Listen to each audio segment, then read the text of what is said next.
Assalamualaikum warahmatullahi wabarakatuh.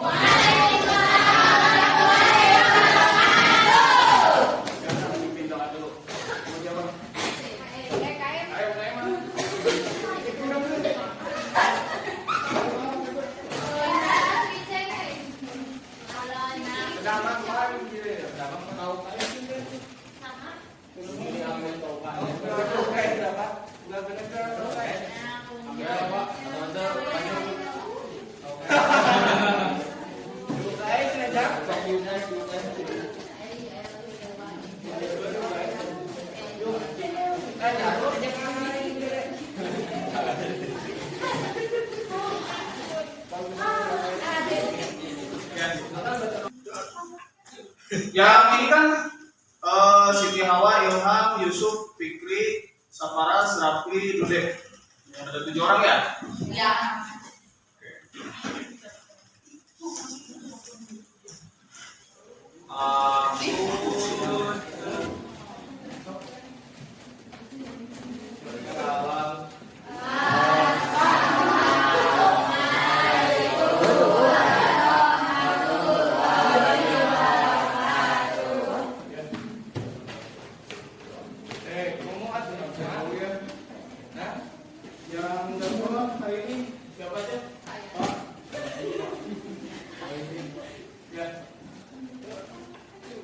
Yang ini kan Siti Hawa, Ilham, Yusuf, Fikri, Safaras, Rafli, Dude.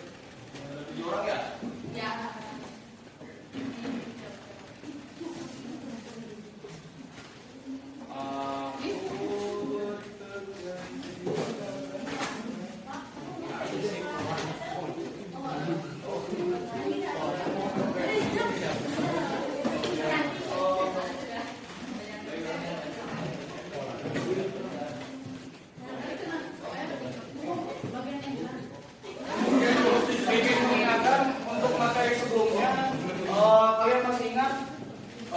Belajar apa?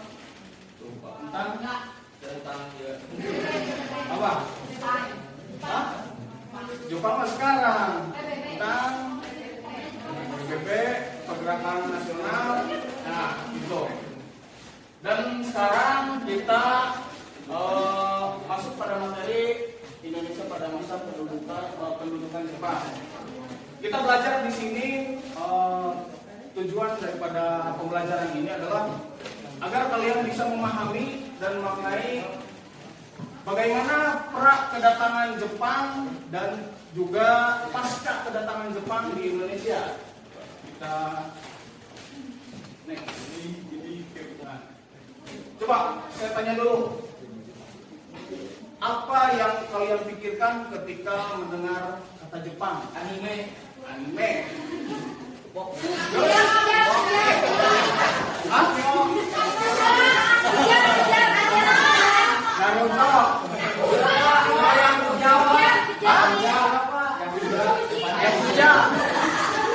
Terus ada lagi?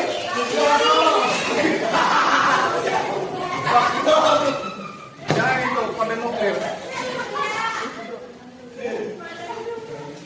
Ada lagi? Juara Piala Asia. Samurai. Hah? Banyak ya. Komunitas kita selaku bangsa Indonesia yang mana memang pernah dijajah oleh Jepang. Oke. Apa sih tujuan Jepang untuk menguasai Indonesia saat itu?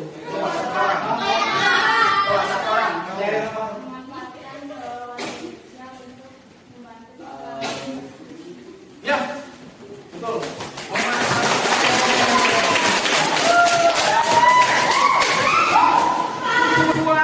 Tujuan awalnya adalah untuk memanfaatkan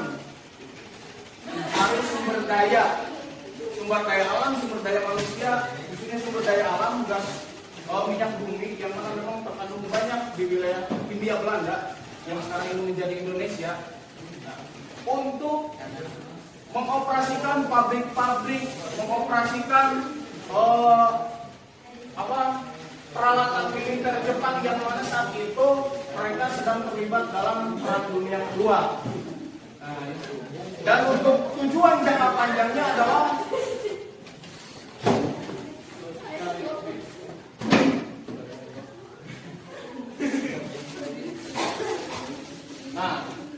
tujuan jangka panjangnya adalah untuk memakmurkan Asia Timur Raya.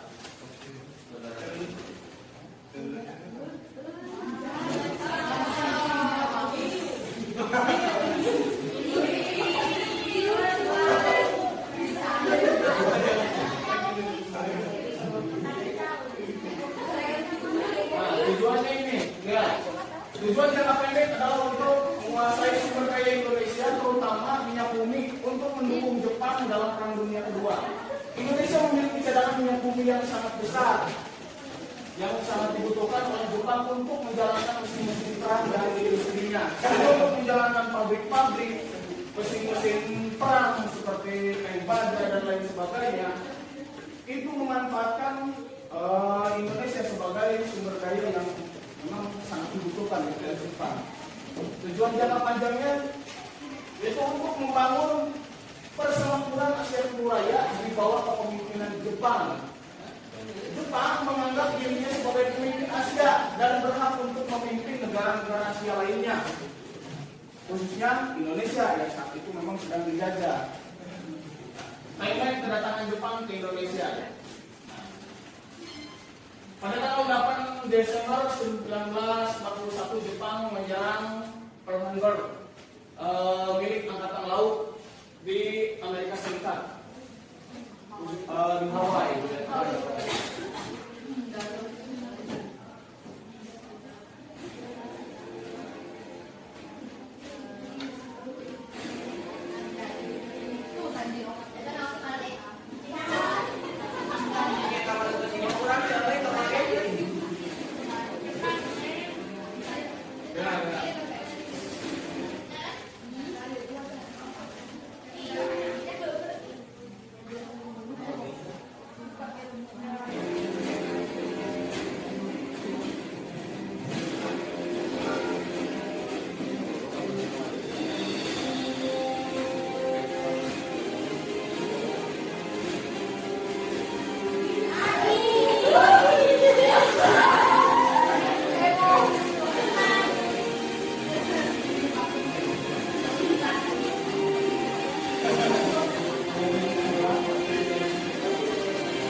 Nah, ini pilot-pilot Jepang yang sengaja menabrakkan dirinya dari kapal-kapal angkatan laut. Nah, kita tentu sering mendengar tentang loyalitas dari tentara Jepang yang memang mereka sangat loyal gitu pada kaisarnya. Mereka lebih baik bunuh diri daripada tertawan oleh pihak musuh. Nah, itu kan sering dengar, pasti kalian sudah belajar lah. Ya, diri. Nah, ini orang-orangnya yang saat itu kita ke timeline berikutnya. Pada saat Januari sampai dengan Maret 1942 Jepang memasuki Indonesia dan wilayah lainnya dan mengambil alih kekuasaan wilayah-wilayah kekuasaan Belanda di Hindia Belanda atau Indonesia. Kita lihat.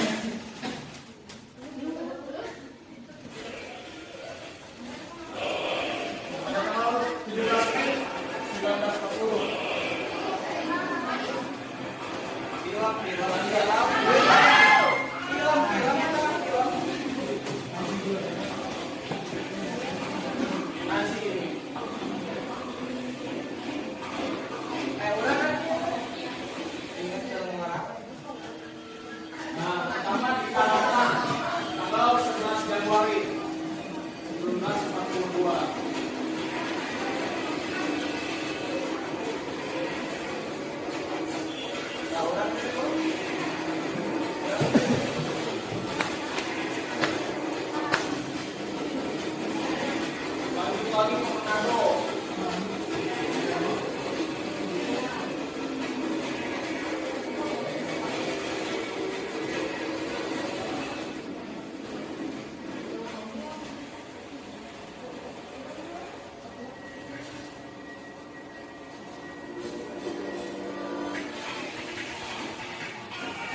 Belanda menyerah tanpa syarat kepada Jepang dan Jepang disambut dengan sangat baik oleh masyarakat Indonesia.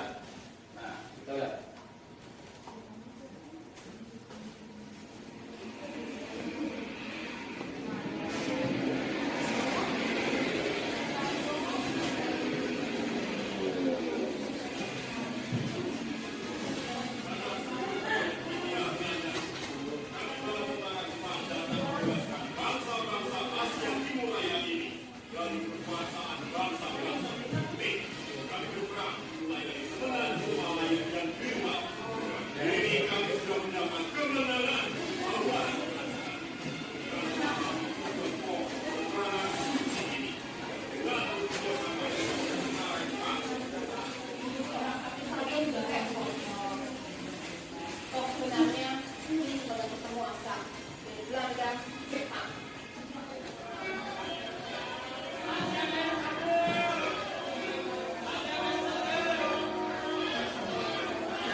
Yang pertama wilayah 1 Angkatan Darat Bunseibu mencakup wilayah Jawa dan Madura, di mana Batavia atau yang sekarang menjadi Jakarta itu menjadi pusat dari pemerintahannya di bawah pimpinan Hitoshi Imamura.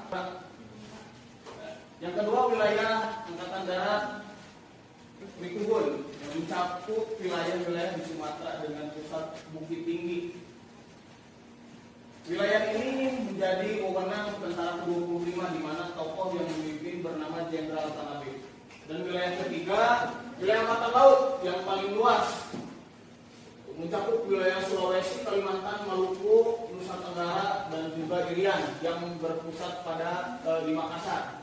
Wilayah ini menjadi wewenang Armada Selatan kedua di bawah kepemimpinan Laksamana Maeda. Propaganda Jepang untuk meyakinkan bahwa Jepang adalah Nippon Asia, penyelamat atau cahaya yang datang untuk menyelamatkan bangsa Asia Timur itu dari penjajahan bangsa kulit putih, atau saat itu Indonesia yang dijajah oleh Belanda.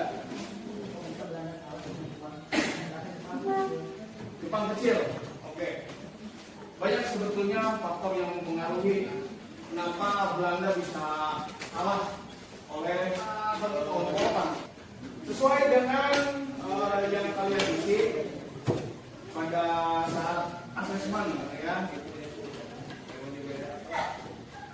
Alia mana?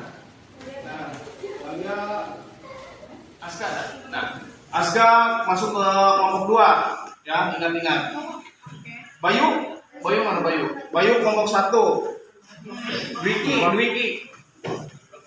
Dwiki masuk ke kelompok 2. Puji ke kelompok 2. Indri, mana Indri? Indri kelompok 1. Lala? Oh, Lala ke kelompok 3, nanti kasih tahu ya. Muhammad Azkia. Ya, Pak. Oh iya, kelompok 3. Ini kelompok 3.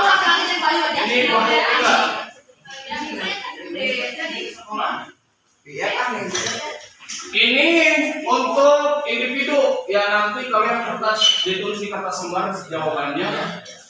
Cuman pergi 5 soal tuh yang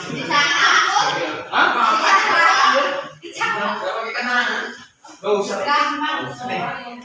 Untuk individu itu. Nah, cari informasi dari berbagai literatur yang ada, buku.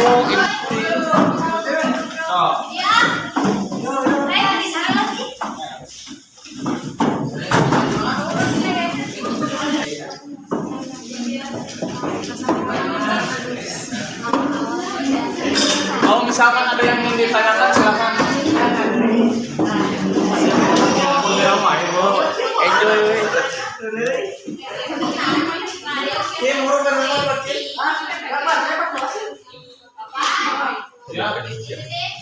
Enjoy.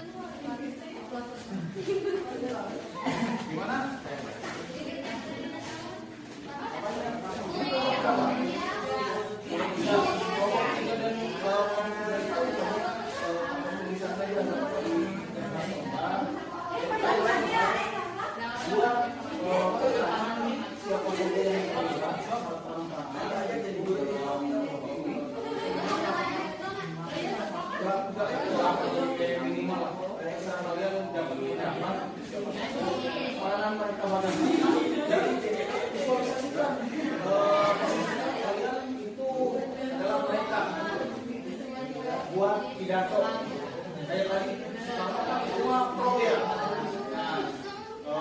Mengajak masyarakat Indonesia agar membalas mencoba explore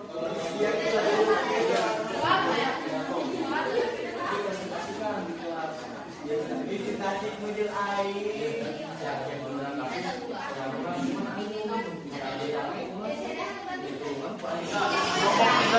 Kelompok 3 itu hanya pakai tulisan aja, nggak apa di kertas lembar, ya dikasih lembar buat keterangan siapa saja yang terlibat secara terang-terangan itu dalam pemberontakan.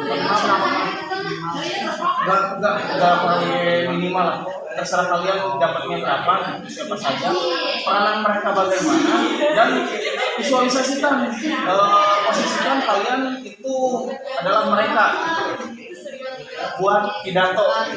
Kayak tadi Soekarno kan itu mah pro ya.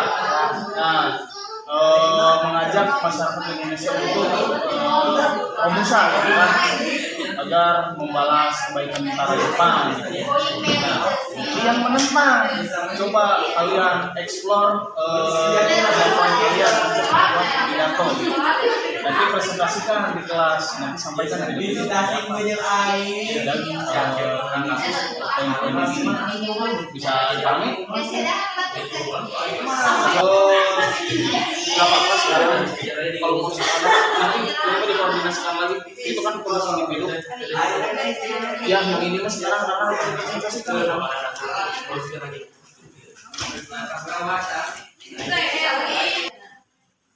Nah ya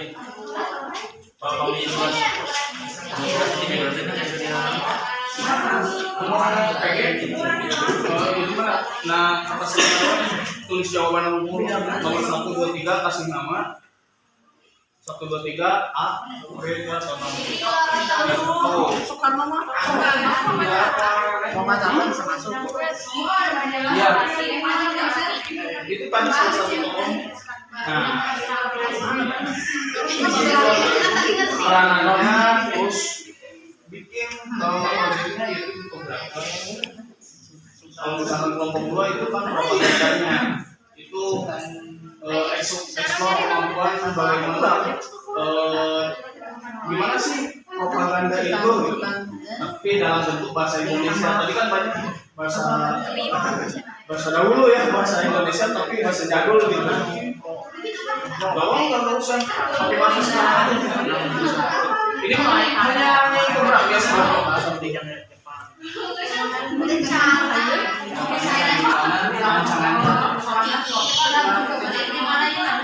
Aku itu bukan pikiran kamu. Gitu.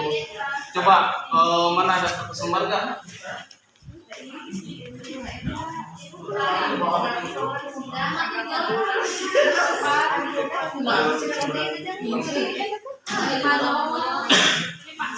Ya. Nah, nanti coba kalian buat kata-katanya kayak gimana, kata-kata propaganda yang menentang Jepang datang ke Indonesia. Itu kira-kira kayak gimana?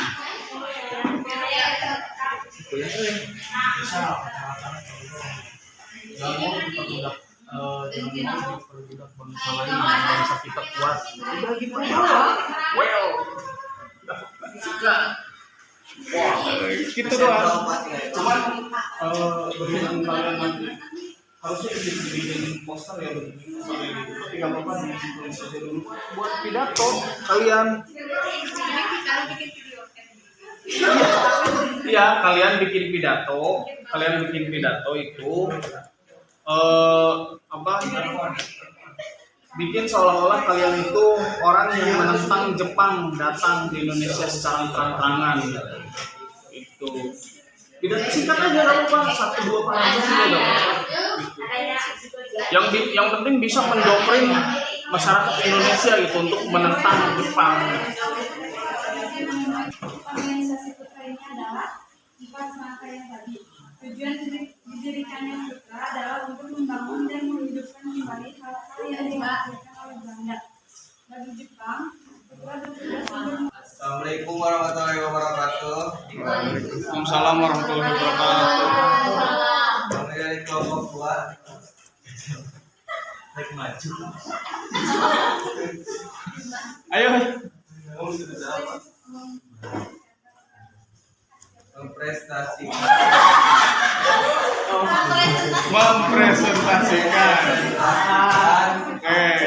Prestasi. Oke, silakan.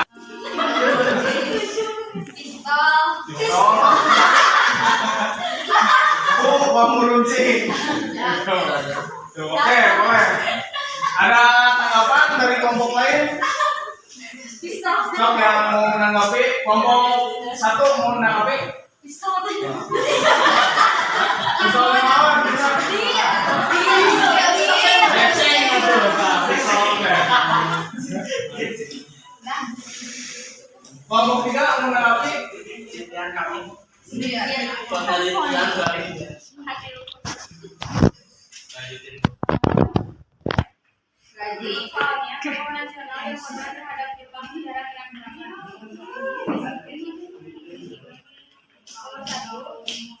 Indonesia tokoh nasionalnya itu Soekarno, Hatta, dan Soekarno. Bagaimana peranannya?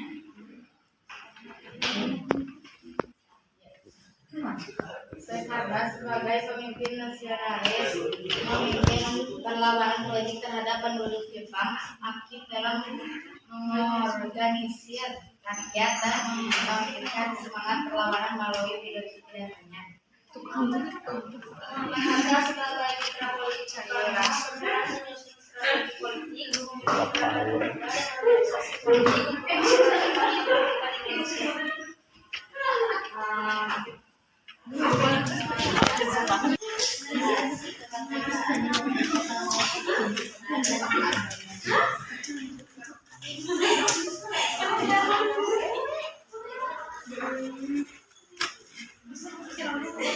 Nomor 3 sekarang contoh pidatonya. Oke, dengerin nih pidatonya. Hormat pada seluruh hadirin rakyat Indonesia. Hari ini saya berdiri di hadapan kalian untuk mengungkapkan sebuah perasaan yang mendalam hati kita semua. Semangat juga. Sebenarnya dalam menentang gerakan Jepang di Indonesia. Kehadiran mereka bukanlah untuk kebaikan kita, melainkan untuk kepentingan mereka sendiri. Kita merasakan pahitnya, dan saatnya kita bersama-sama berjuang untuk kemerdekaan dan persatuan bangsa ini. Marilah kita satukan tekad dan perjuangan agar Indonesia tetap menjadi milik kita sendiri, bukan milik penjajah. Merdeka! Mantap. Itu dari jurnal mau bikin sendiri? Bikin. Keren. Ya, terima kasih sudah menyimak. Ada yang mau nambah? Ada yang ingin tanyakan? Tidak ada. Tidak ada? Dua, tidak ada? Terima kasih sudah menyimak. Oke, sekian kawan-kawan. Terima kasih sudah menyimak.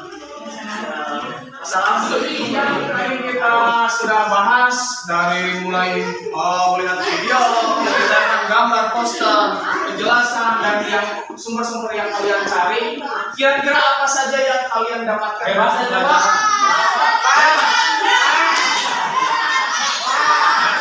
Sudah ilmu baru. Ya, Terus tentang apa? Tentang Jepang. Tentang Jepang. Terus kurang tepat. Semangat cinta tanah air, Pak. Semangat cinta tanah air. Iya, Cuk.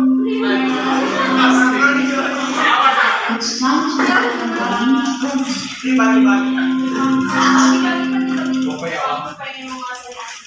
Ya. Ya.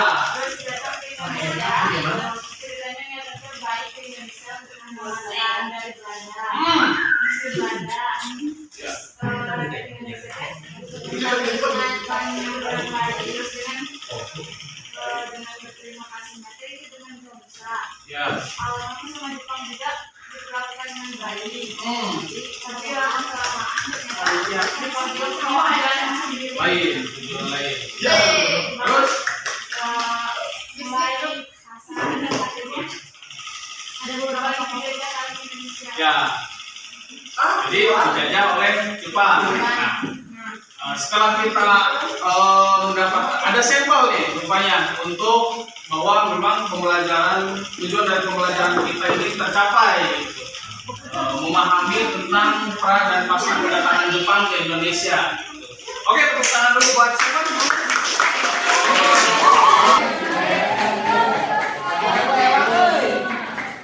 Materi selanjutnya apa kalian tahu? Bukan kalian sebetulnya. Kita akan membahas tentang keadaan ekonomi saat pendudukan Jepang di Indonesia. Terima kasih sudah mengikuti pembelajaran kita.